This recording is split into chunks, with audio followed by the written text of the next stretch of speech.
Social and political commentary from a Christian male perspective.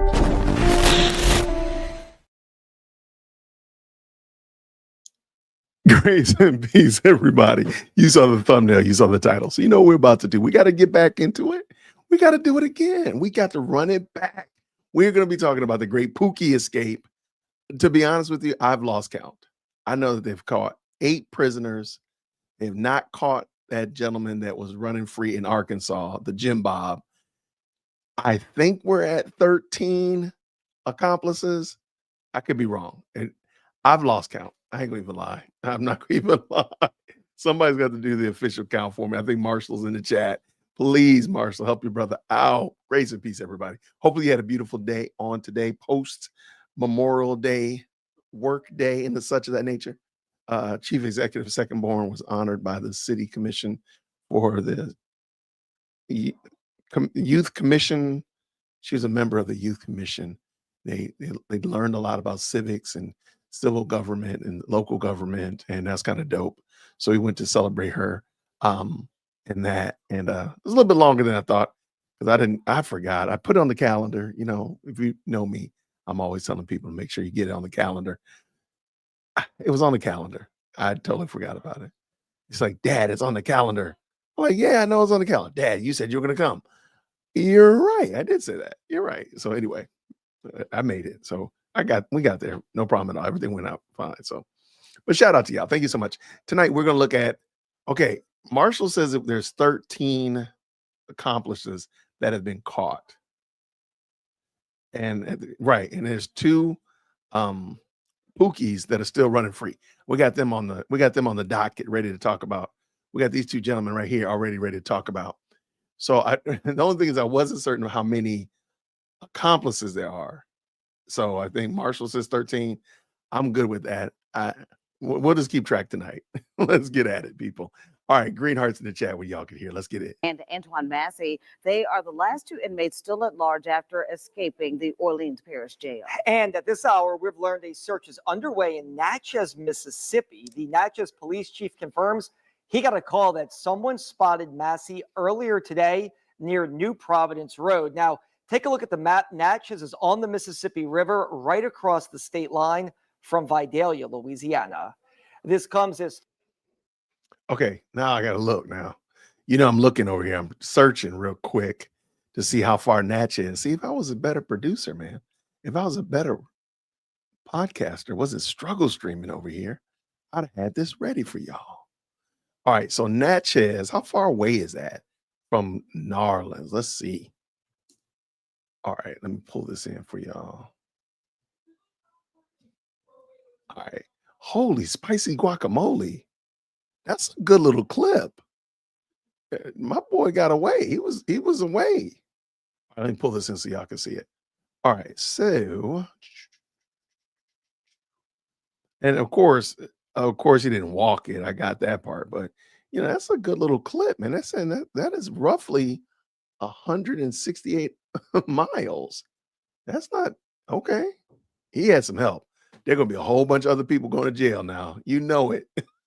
You know, at least 3 people going to jail for this. So he done went from New Orleans. He went through Baton Rouge, and he's all the way in Natchez, Mississippi. Wow. Or they think he's there. That's craziness. I hope that somebody didn't just tell them that and waste their time, and they got all these people over here wasting their time. That would just be the worst. But okay, well, there we go. Well, one of the Pookies is potentially in trouble. Hold on one second. So now let's jump over here. We'll look at some inside scoops, if you will, about what actually is happening in the jail. That and we were talking about this on the last episode as well, about some of the inner workings, like the water's been cut off for a couple of days, the quality of life in there, the doors, all that jazz. So let's look at this. Green hearts in the chat when you can hear. Jailhouse insider in the maintenance department says that the worker arrested in connection with the escape is the wrong target. WDSU investigative reporter Cassie Sherm spoke with a former jail supervisor who says the real danger lies behind the walls and it's been ignored for years. 10 inmates involved in a jailbreak, breaking into a cell and breaking out through a pipe behind a toilet, vanishing out a door and out into the city, leaving a clear message on the walls. They sit there, that's like taunting, you know? So you taunt me. So I know they ain't take the time out to say, okay, let me draw this on the wall. They had plans. Charles Reed, who worked inside the jail for years as the jail's former maintenance supervisor, left just last year. He says what he saw in the facility was barely holding itself together. Stayed busy. Oh, absolutely. Understaffed again. You know, you need more plumbers than you probably need most of the other staff because they always had a lot of plumbing issues. Jail officials say the escape route led through a cell where inmates reportedly removed an ADA-compliant toilet. And Reed says that's been a known vulnerability for years. Once you get past the no-pick that's around the end there, where you can get back behind there and wedge it, you got all the time in the world to play with that and weaken that structure. WDSU Investigates obtained work orders in the last year for cells on different floors with the... Okay, I'm going to still say this. They only had an hour, though, between the time that they were yanking on that door and Hulk smashed that door to the time that they were seen running off the loading dock, off the loading dock. That was only an hour. So either A, this has been a work in progress for a long time, aka somebody's been working on this, you know, a couple weeks, however long before the jailbreak, or B, it doesn't make sense. And I'm hoping that I really hope they do a reenactment. Same type of toilets. Why are we ripping these things off the wall? Or why are we tearing these fixtures up? That should be a pretty big red flag. Oh yes. Maybe after 3 or 4, you know, things cost at least about $6, $7, $8 grand. Really? They're not cheap. And Reed says the inmates had knowledge on how to do it. You're gonna say, oh, that's how you install that. That's how you take that off the wall. Yeah, so it's critical that these people be on lockdown while you're doing work, or they be out of the cell while you're working. But of course, that wasn't taking place. Sterling Williams, a maintenance worker accused of turning off the water to help the escapees, now faces criminal charges. Law enforcement records allege one inmate threatened to shank him if he didn't turn off the water. But according to Williams' attorney, that wasn't the case. That is a complete mischaracterization by law enforcement. He wasn't acting out of fear. He was taking this as normal jailhouse banter. Reed says that any claim of I don't know if that helps him out any. I'll be honest with you. That whole conversation about being shanked, whether they meant it or not, whether it was meant in a joking way or whether it was meant to threaten him, why would the attorney not want that to be a threat when his client is being accused of doing that? That just doesn't make sense. I don't understand why his attorney is doing that. And I mean, you would want to propose every option possible to make your client seem innocent. Why would you propose that? Why would you not propose that he was threatened? Why would that not be, okay, fine. Yeah, sure. They threatened him. Okay. Because we know he turned off the water. That we know. So why was the water turned off overnight if it was not properly taken care of? Well, it's turned off because they threatened me. That'd be pretty easy. I don't know why. His attorney does not make sense to me, but we'll see how it goes. Let's go. turning off the water would help the escape doesn't hold water. In the cell, you have to push that button in order for you to get water. So whether they told the braided line off there or not, the water wouldn't have kept running. Him turning the water off would not assist in them escaping. Do you think Sterling is being used as a scapegoat? Absolutely. Reed says that's coupled with years of ignored maintenance warnings. You know, we had a lot of electrical issues. They was housing inmates in the interview room. The voltage that was in there was 277. We had inmates, they was tampering with the electrical that was in the interview room. And WDSU Investigates found just 8 days before the escape, inmates were already messing with the cell's locks. A work order stating that door had to be unjammed because it was stuffed with hardened toilet paper. Stuff in trash, paper, boxes, whatever they may have. Could they do this again? Honestly, yes. They have to do the maintenance and upkeep of the building. I mean, it's imperative. In New Orleans, I'm Cassie Sherm, WDSU Investigates. The Okay. sheriff's office responding to this story saying, quote, this matter further highlights Sheriff Hudson's continued advocacy for additional funding and resources to implement improvements. However, when it comes to the investigation into Sterling Williams, the sheriff's office will no longer be commenting. That's super interesting because the sheriff's office doesn't comment much, but it's funny when they can comment and say, "Oh, by the way, this is why we've been asking for some money," and then they can comment. The sheriff's office hasn't been commenting about this. All of a sudden, though, hey, we got some stuff to say, man. We got some words that need to get out, but you ain't been saying those words. What's up with that? All right, let's bring this back in. Let's talk about these additional arrests.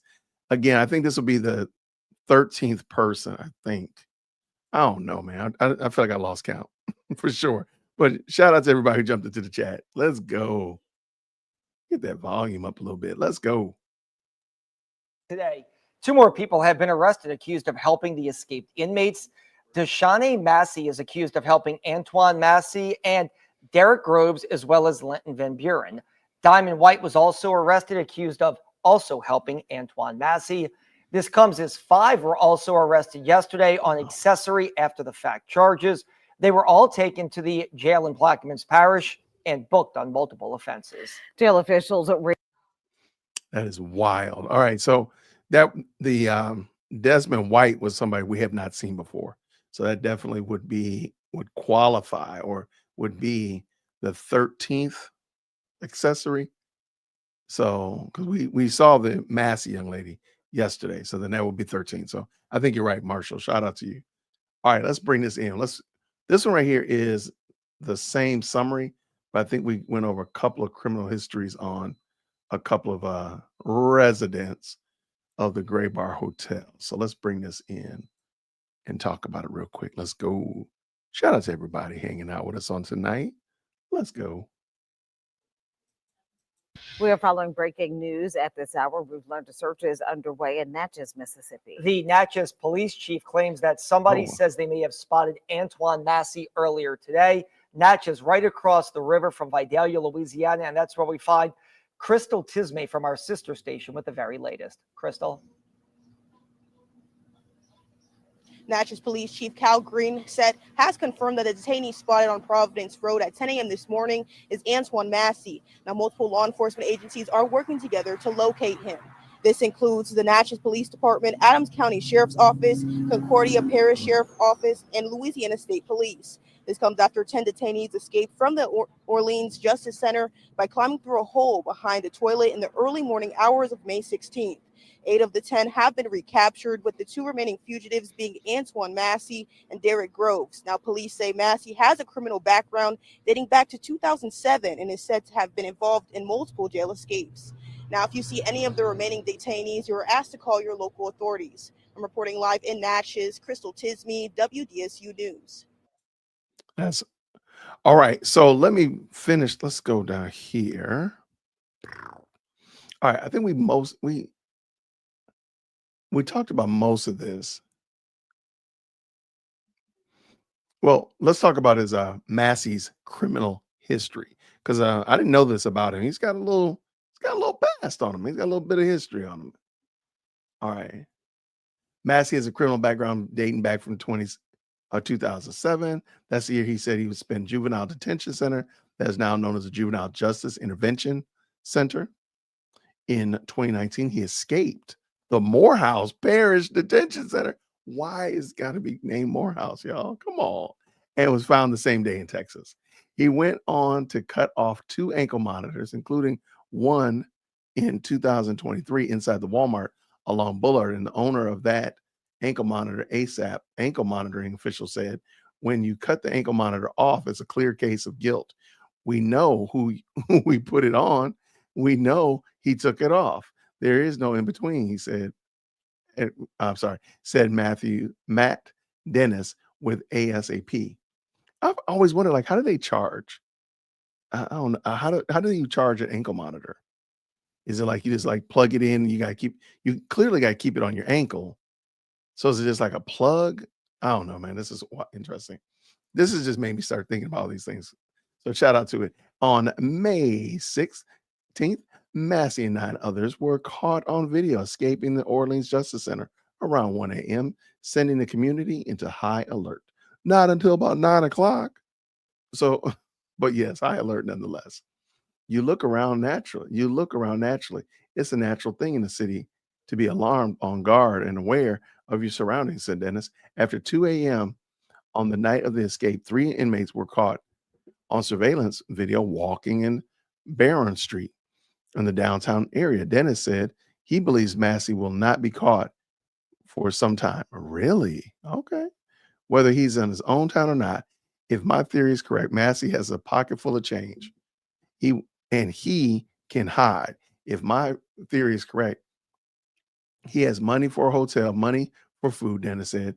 Dennis said a suspected ankle monitor scam was already under investigation by several agencies before the escape happened. WDSU is working to find out whether the scam could be connected to the escape. I wonder why. All right, and we know there's a $20,000 reward for tips on that. This is such an interesting story. This story just keeps getting more and more interesting every day. But yeah, this is wild. So I think the fact that he's made it 160 miles to Natchez, Mississippi, that's crazy. That is pretty wild that he's already gone, or they think he's gone all the way to Natchez. That's wild. Because I mean, he could be anywhere between there too. So they could think they saw him in Natchez, but he might be in Baton Rouge or somewhere closer by. But I really want to know what they saw that made them think that they saw him in Natchez. Because whoever he's rolling with, why would the police not know that person? Is my question. But don't worry about it. Have no fear, because they got another person. Another accomplice that they have arrested. And let's talk about her. Let's go. All right. Louisiana State Police arrest a woman accused of helping 3 escaped inmates. And this was earlier today. Yeah, about 1 o'clock today. So we know this is pretty hot off the press. So let's go. Antoine Massey has a criminal background dating back to 2007. He was most recently charged with domestic abuse and theft. He's previously been charged with resisting an officer and possession of a firearm by a felon, among other crimes. In addition, Massey escaped from 2 different facilities and has cut ankle monitors off at least 2 times. Then there's Derek Groves. He was convicted last fall on 2 counts of second-degree murder and 2 counts of attempted second-degree murder. Those killings happening on Mardi Gras Day back in 2018. We will continue to... Okay, I thought he was going to say something about it, but here it is right here. Another woman has been arrested and accused of helping one of the New Orleans escaped inmates. Louisiana State Police confirmed to WDSU that Dajanay Massey was arrested and is facing a charge of accessory after the fact in connection with helping Antoine Massey after he broke out of the parish. I think we already know she's going to get $1 million bail. We already know how this is going to go. $1 million bond. We already know how this is going to work. It was revealed in court that Antoine Massey was seen on a FaceTime call in Dajanay's home. What? She is also accused of making phone calls with Antoine after his escape. Where'd they get a phone from? Okay, I'm sorry. Court records indicate that Dajanay helped 2 other inmates, Derek Groves and Lenton Van Buren. Oh man, she helped 3 of them, boy. They might as well just go and throw the whole book at her. $2.5 million. Let's go. Van Buren was captured in Baton Rouge on Monday night, and Groves remains on the run. Dajanay Massey's relationship with Antoine is not disclosed. However, she's expected in court on Wednesday in connection with her charge. Is that the end of it? That's the end of it. Yeah, I thought she was a sister. I thought they said she was a sister last night. But man, this story is bonkers. All right, let's go to check out our beyond jail, I'm sorry, update. So let's go ahead and talk to Joe. We talk to Joe pretty much every night. Shout out to Joe. He does a great job, man, to give us an update. Let's see what we got. What do we have here? Let's go. It's Tuesday, the day after Memorial Day weekend. And folks, we've got breaking news in relation to the massive jailbreak that took place 11 days ago down in New Orleans. Just yesterday, 3 of the remaining 5 fugitives would be apprehended. And before we talk about these 3 escapees being caught yesterday, I want to share something else with you that you may not be aware of. And this actually took me quite a bit of digging to stumble across this. But do you know, it was May the 16th, the early morning hours of a Friday, 11 days ago, when these 10 prisoners would escape from the Orleans Parish Justice Center in New Orleans. But did you know that prior to that escape taking place, there was another escape attempt, not only in the same city, in the same jail, in the same month, but also hatched from the same cell block, Pod 1 Delta, which is the same cell block that these 10 prisoners would ultimately escape from. Headline that reads, 2 inmates tried to escape weeks before massive jailbreak, court records show. Tevin Arbuthnot, 25, and Demetrius Favaroth, 20, were arrested attempting to escape the jail Thursday, May the 1st, court records show. You know, while reporting on all of these escapes that I've been sharing with you guys, you really have to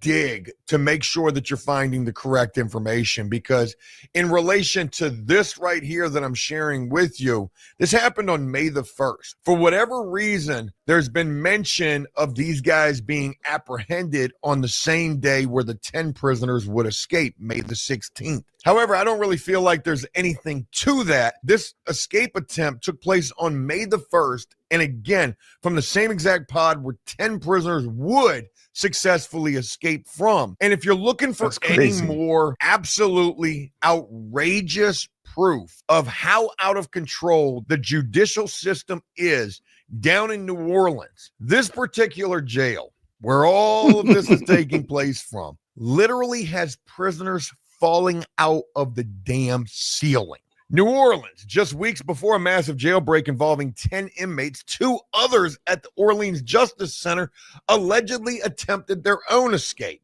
Tevin Arbuthnot, I know I'm butchering that, 25, and Demetrius Favaroth, 20, were arrested on Friday for attempting to escape the jail on Thursday, May 1st. Maybe the arrest warrants came out on May the 16th, the same day where 10 prisoners would escape, but the initial escape attempt took place on May the 1st. The 2 were accused of trying to break out of the same pod 1 Delta, that the other 10 inmates did last week. During a court hearing, it was said that Favaroth was trying to push Arbuthnot through the ceiling, and when he got inside the ceiling, he fell through.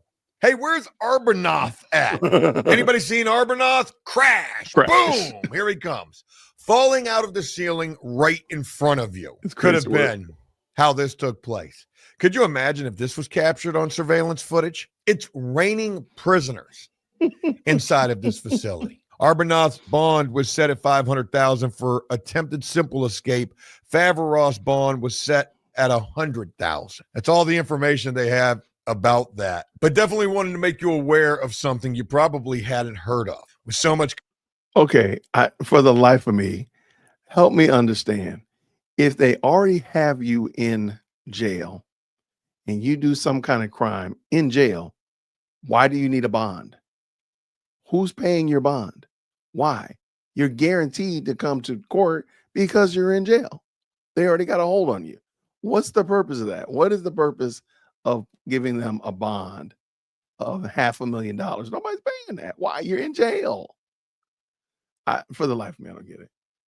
And I'm not a criminal justice guy, but I just don't get that. All right, let's go. Continue. Coverage involving the 10 that did successfully escape. You probably never even knew that a prisoner fell through the ceiling trying to escape just 2 weeks prior in the same pod. How were the proverbial alarm bells not ringing when that took place? No idea.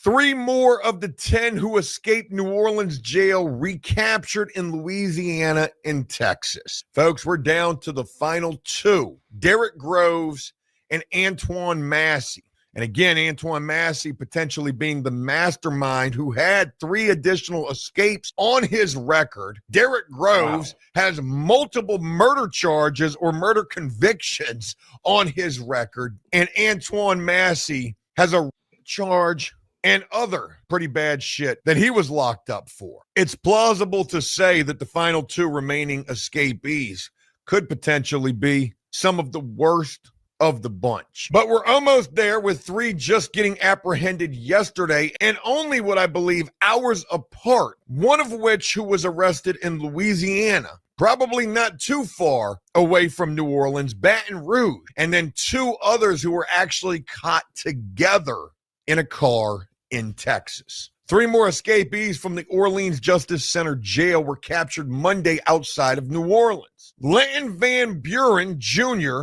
was caught Monday in Baton Rouge, Louisiana. Attorney General Liz Murrill announced. Folks, I've seen reports that say Van Buren Jr. was apprehended while sitting on a park bench outside of a department store in Baton Rouge, Louisiana.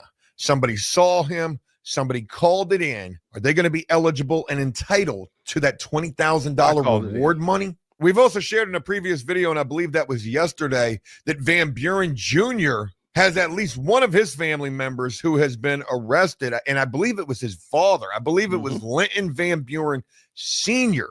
who was arrested in connection with helping to aid and abet Van Buren Jr.'s escape. Fellow fugitives Leo Tate and Jermaine Donald were apprehended in Walker County, Texas, just north of Houston. Louisiana State Police confirmed Monday's 3 arrests mean Derek Groves and Antoine Massey are the final 2 fugitives still at large from the 10 who escaped the New Orleans jail shortly after midnight on May the 16th. A $20,000 reward still hangs over each of the remaining fugitives' names for information that leads to their recapture. I also question, with these 3 who were just apprehended yesterday, and with so many civilians, I think the count is now up to 13 who have been arrested in connection with helping these guys.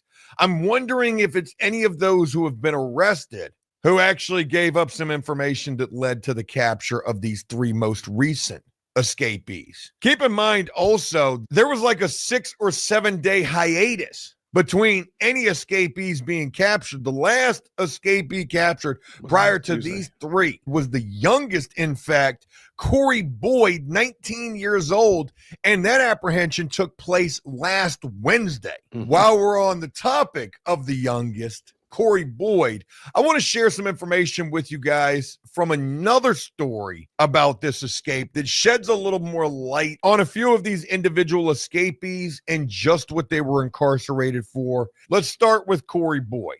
A woman by the name of Dawn Cook, a truck driver, was at the wheel of her rig on Friday morning when she got a call from someone at the Orleans Parish District Attorney's Office telling her that Corey Boyd, the man accused of killing her son last year, had broken out of jail. He said there'd been an escape. Cook, 71, recalled.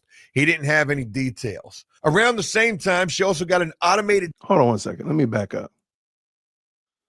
Why did he do that? Why did they have those pants on? I mean, that his office telling her that Corey Boyd, the man accused of killing her son last year. Okay, this motorcycle, that was one of the guys had that on their clothes, that logo that was on the motorcycle. Had broken out of jail. He said there'd been an escape. Cook, 71, recalled.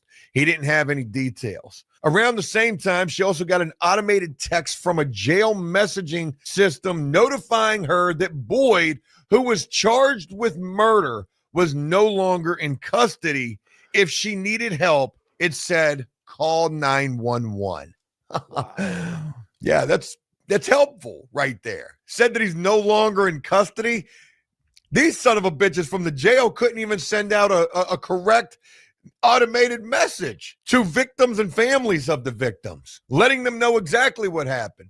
Hello, you've got a collect call from the son of a bitch has escaped. Talking about he's no longer in custody. What do you mean he's no longer in custody? Had she not gotten the phone call prior from the district attorney's office, what the hell would she have been thinking? The news made her more mad than scared. On April 29th, 2024, her son, Mr. Brandon Fees, was on a porch in the Maringi neighborhood with his girlfriend when they saw a group of people breaking into cars, according to police. Fees, 38, confronted them. They argued, and one of the suspects shot Fees. Holy cow. Boyd then struck Fees with a car. Holy authorities spicy say. guacamole. Boyd, 19, who pleaded not guilty, had been in jail for nearly a year before he escaped, and the case was nowhere near going to trial. The killing was caught on surveillance footage, but it took 4 months for Boyd to be indicted. And since then, the case has been slowed by postponements and arguments over the sharing of evidence. The holdups infuriated the mother. I've been angry for a year now, Cook said. There's a lot more to this than this escape. This is just too much. This information just really paints the picture of the judicial system as a whole down in the state of Louisiana and especially in New Orleans. You know, it's probably Louisiana as a whole. We just had another escape take place in another jail involving another young prisoner who escaped for yet another time from the same facility during the same exact dates of the year, literally just 1 year apart. Folks, I actually just ran across a little bit of surveillance footage of that escape where one prisoner helped the other scale a fence and then dash off to freedom. Now, luckily, that prisoner has been apprehended as well, too, but just think of everything taking place down in New Orleans. Prisoners are literally falling out of the ceiling in the jail, and then 10 prisoners do successfully escape about 2 weeks later. And it also sounds like the court system down here is quite flawed and in shambles as well. Let's talk about another one of these escapees, Derek Groves, one of the final two still at large, convicted of opening fire on a 2018 Fat Tuesday party, killing Jamar Robinson, 26, and Byron Jackson, 21. Wow. Groves and a co-defendant were first found guilty in 2019, but a new law requiring unanimous jury verdicts forced a retrial in 2023. What? A new law forcing unanimous jury verdicts? Correct me if I'm wrong, but hasn't it been for the longest time that all it takes is the majority of the jury to find a person guilty, or is it that way in most states? I'm not entirely certain in regards to that. But a new law requiring unanimous jury verdicts forced a 2023 retrial, which collapsed when a juror broke court rules by reading news accounts of the case. The second trial that year ended with a deadlocked jury. Finally, in October of 2024, a new jury found them guilty. My God, these guys went to court 4 times for the same shit. Groves escaped galled Robinson's relatives. The family said in a statement that they heard about it from neighbors at 9 a.m. on May the 16th, the day that these guys did escape. Before anyone in law enforcement reached out to them, this breakdown in communication has only deepened our grief and added to the pain we are already enduring, the family said. As a precaution, the family temporarily left the city. The relatives accused the Sheriff Hudson and her jail staff of allowing the escape to happen. We say allowed because these inmates were essentially handed a get out of jail free card as if this were a game. So again, Monday's apprehension marked the first big victory for the multi-state manhunt in nearly a week. 6 days had passed since Corey Boyd was recaptured last Tuesday, becoming the 5th escapee then who was returned to custody. Since then, authorities had arrested 11 other people accused of assisting the inmates' escape, booking them as accessories after the fact to the escape. I've read that that number is now up to 13, many of which we don't even have mugshots for. There's another woman that's been arrested as well, making the total 13 now, a woman by the name of Diamond White. Louisiana State Police said Tate and Donald were arrested by agents from the Texas Department of Public Safety. Again, both of them, Leo Tate and Jermaine Donalds, were together in Texas, making this the farthest that anybody has escaped from the jail who's been apprehended at this point. But they were pulled over in a vehicle in Texas. Baton Rouge police, acting on a tip, stopped a man wearing a mask. Law enforcement told the news. The man was detained and later identified as Linton Van Buren Jr. Damn.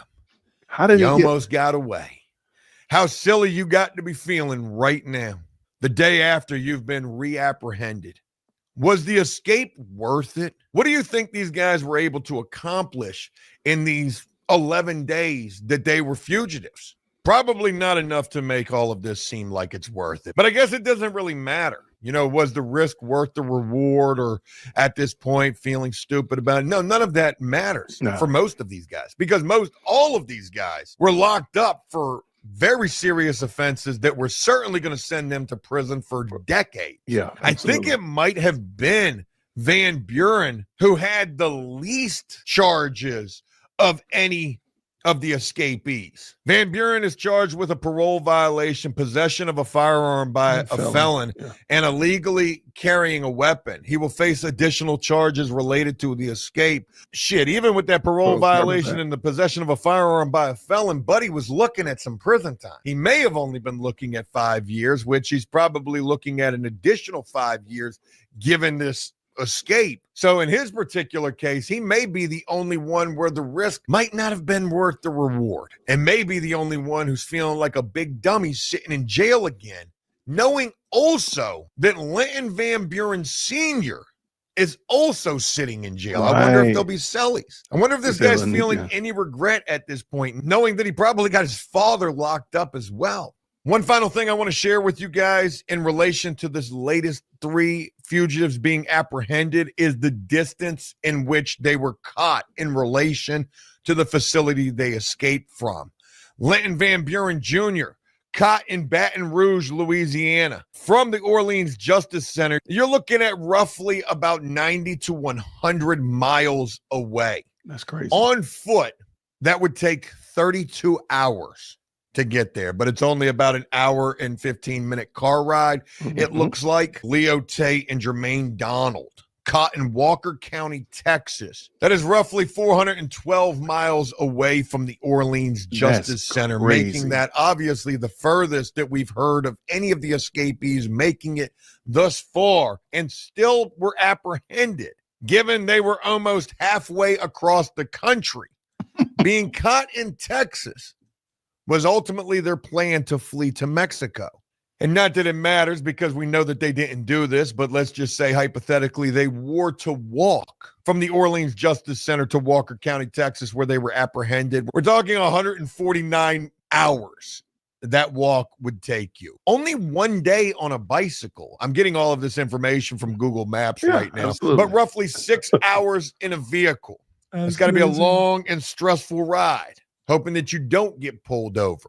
And for what reason, why were these 2 actually pulled over in Walker County, Texas? Did someone recognize them at a traffic light? 2 dark maybe at a gas station they had stopped at.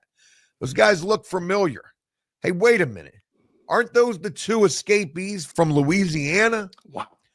Who knows? That's all the information that I have right this second. Wanted to bring this to you as quickly as possible. I've been trying to keep you guys up to date with everything in relation to these escapes, and I'm grateful that you've allowed me to share all of this with you. I hope this was a video you enjoyed. If it was, please leave a like and a comment on this, letting me know exactly what you thought about this. And if you did find interest in this video and you're not yet subscribed here to After Prison Show, please consider doing so and turning on bell notifications so that you never miss an upload. Folks, that would go a long ways to helping to show support for this channel and would also be greatly appreciated. As always, until next time, enjoy life, the free world. Never take a moment for granted and make the most of every day. Shout out to Joe from the After Jail podcast. Shout out to him. He's been very insightful, extra insightful. So hopefully you all did it. Check out what he's doing over there. He's been a lot of help with this story, because this story has been so crazy. So having somebody else look at it and somebody else's opinion on it has been super helpful. But shout out to him. This has been amazing. This has been amazing. So at the current moment, if we keep a score, there's still 2 gentlemen running free. One of them they suspect is in Natchez, Mississippi. The other one, no word, no updates on him. Roughly 13 associates. I'm just wondering this. How many people, like, for example, they caught those 2 guys in the car. Were they in the car by themselves? Whose car was it? How did they? I mean, 400 something miles from Orleans. That means they had to stop and get gas at least once, maybe twice.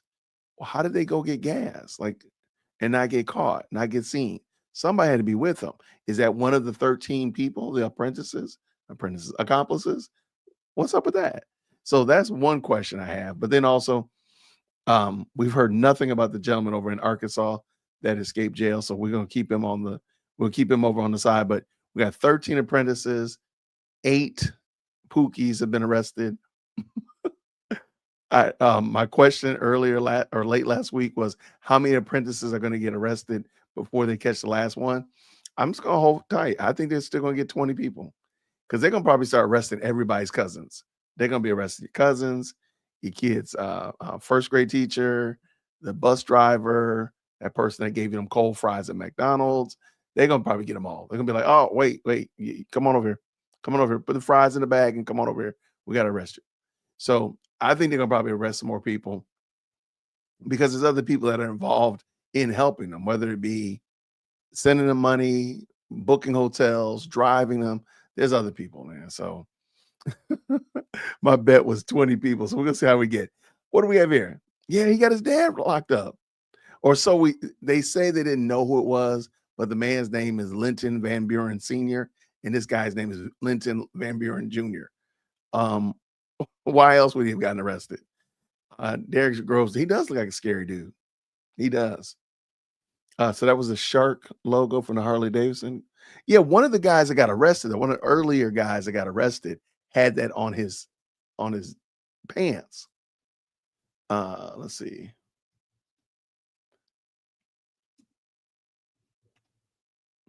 All right, one of those cats when they arrested him, he had it on his britches, on his slacks, joggers, whatever they were called. That's where I saw it the other day, but I'll find it. It's really not that important. But I'm still looking because that's what I'm doing. All right. Thank you so much for that. What's going on, Seeking Truth? Good to see you, brother. Grace and peace to you, friend. It said this is 911. Can you please hold? That whole exchange is wild. But I think this story, yeah, here's that picture right here. I think the whole story is really weird. I ain't gonna lie to you. And the reason I say that is because looking here, let me put this up on the screen so y'all can see it. I mentioned this last night. I do think that we're going to probably hear more about this as the story starts to unfold, if you will. But this right here, I am just not convinced. I'm just not convinced that this has not been like this wasn't bothered before.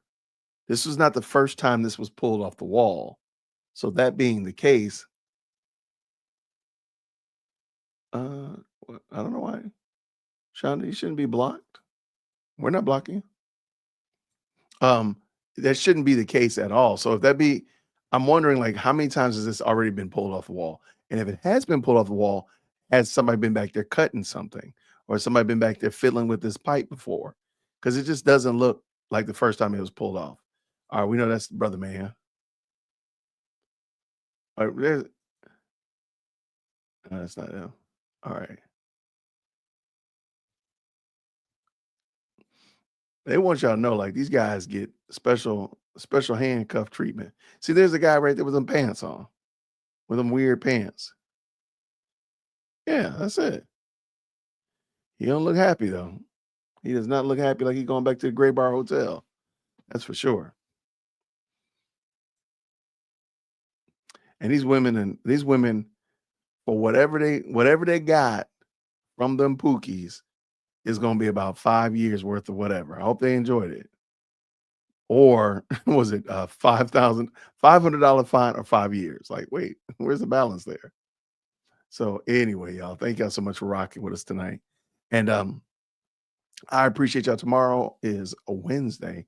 I'm going to be on Caldwell Apologetics tomorrow. I'll make sure that I put the link up in the community post as soon as he sends it to me. I'll be on Caldwell Apologetics talking about Jordan Peterson tomorrow. He had an interesting exchange with 20 atheists. It was interesting. So we'll be over there talking about that tomorrow, as well as I got some good stuff popping up throughout the day tomorrow as well. So appreciate it. Sometimes the window takes between comments. Yeah, I don't know what happened. I don't know, Sean. I see your comment. And maybe you're typing too fast, maybe.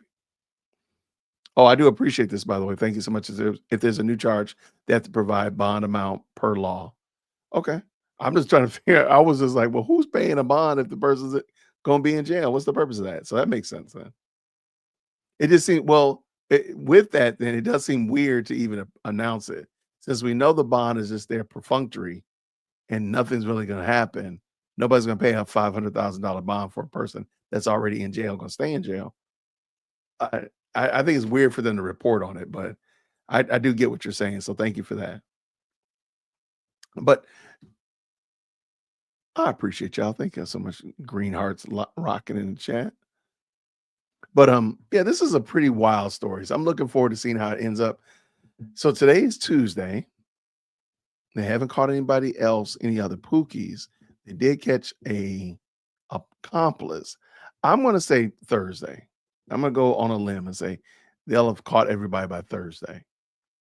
And they're still going to have, they're going, tomorrow they're going to catch a whole bunch of accomplices. This is me going on a limb. They're going to catch 5 or 6 accomplices tomorrow. And they're going to catch both those guys, the Derek guy and the Massey guy. They're going to catch them both on Thursday. There you go. That's my prediction. That's my prediction. This story is so crazy, though. What does Bruce say? He says, I don't know. As much inside help as it seems they could have, they not just walked out the door. The hole in the wall might be a decoy. Okay. I can give you that. Oh, by the way, I'm waiting to get my rebar so I can practice. I'm going to try to cut some rebar with some clipper shears, some clipper blades. I could totally see it. I want to see video evidence from all the way out to the loading dock. How did they get out of the cell? I'm sorry. How did they get in the cell? Because they want me to believe that all 10 of them were working together inside the cell and not making any noise. I just can't believe that. I really do believe that this was a long tail activity. Like they had been working on this for a while. On whether the plumber was involved with it or not, I do believe that they probably were working on this for a while. And I just can't believe that all 10 of them were working together on this. I'm just not there. I'm just not there. Let me pull this back in real quick. Yeah, I mean, you're gonna have to really help me see how these guys were working together to make this happen, all 10 of them in the cell. And how did they slip through that bar, man? Those guys are not small. Like, there's just too many questions. So I want to see the camera footage of them actually sneaking through that. I mean, I'll even take all 10 of them going into the cell and then not being there anymore. I'll take that. But you got to show me that. But yeah, let me know what y'all think about it, everybody. This is such a wild story, but we'll be back tomorrow, Lord willing, and we'll talk about it again. Thank y'all so much. First of all, I appreciate all of y'all for rocking with me. I appreciate you liking the content, engaging with the content, coming to the late night live streams where we talk about this. It means a lot. I'm glad you find value in this. If you don't mind, if you could hit the like button. And if you also don't mind, hit the green heart on your way out the door, tip your waiter, and just let me know that you appreciate it. It really does mean a lot. I'm glad that y'all like this. Shout out to everybody who jumped into the best live chat on the internet tonight. I'm glad that y'all enjoyed this. And I'll see you all real soon. Everybody, until then, grace and peace. We'll see you soon. Grace and peace.